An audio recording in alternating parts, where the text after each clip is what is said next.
মানুষ, আমি হইলাম লোডশেডিং ম্যান। আশেপাশের যত এলাকা আছে সব এলাকার কারেন্ট আমার কথাই উঠবোস করে।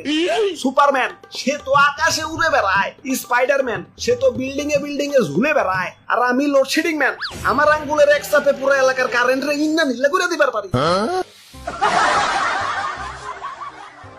উফ কি গরম, ফ্যানের পাওয়ারটা একটু বাড়িয়ে দেই। আহ কি শান্তি।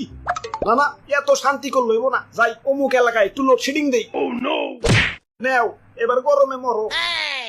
আরে অমুক এলাকায় 1.5 ঘন্টা যাবত লোডশেডিং। না না, এত নির্দয় হইলে চলবো না, যাই ওগো 10 মিনিটের লাগে একটু কারেন্ট দেই।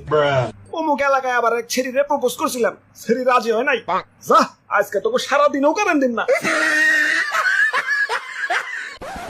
আরে ভাই ভাই ভাই ভাই, করেন কি নিচে নাই মাহেন, নিচে নাই মাহেন। ওরে বাপুরে, উপরে অবশ্য ঠিক আছে, কিন্তু তার কইলাম ধরো না, ইয়া তাইলে কিন্তু তেনা তেনা হয়ে যাইবে। তেনাতে নাই তো এবার চাই। খাইতে গেলে কারেন্ট থাকে না, মাইতে গেলে কারেন্ট থাকে না, হুইতে গেলে কারেন্ট থাকে না, হাঁকতে গেলে কারেন্ট থাকে না। এ জীবন রে কি লাভ খোদা, তুমি তো আমার উঠে নিবাই না, তাই আমি উঠে এবার লাগছি। কিরে মরি না গেলা, ইয়া মরবা কেমনে, ইয়া কারেন্টই তো নাই। হ্যালো কারেন্ট আলা ভাই, মরবার পারতাছি না, আমাকে এলাকায় একটু কারেন্ট দেন তো। খারাও দেখতাছি